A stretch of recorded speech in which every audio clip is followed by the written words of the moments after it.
कोनियाई छुए सौसे अलंग गरम कदेला बदन हम मना के कैसे मनाई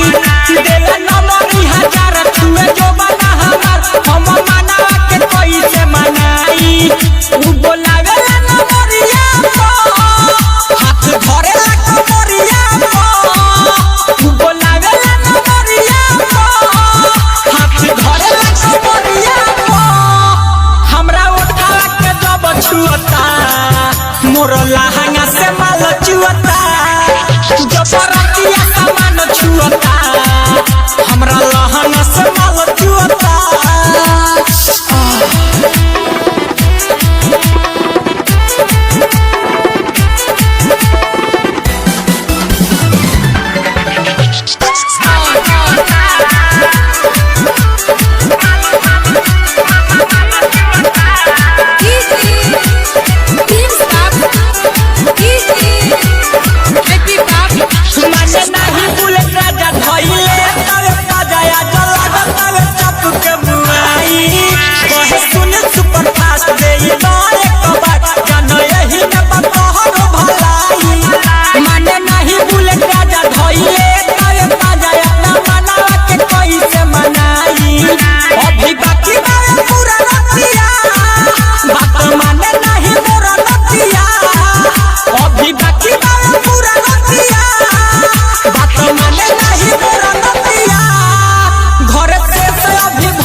हमरा लहंगा से माल चुअता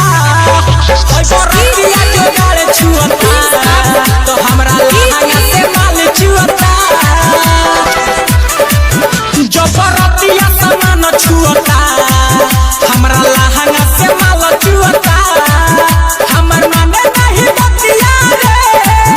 दुनु धइले छतिया रे दुनु नींबुआ हमार छुअता हमरा लहंगा से माल चुअता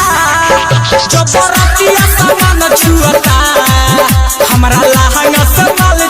चुअता presented by Ragini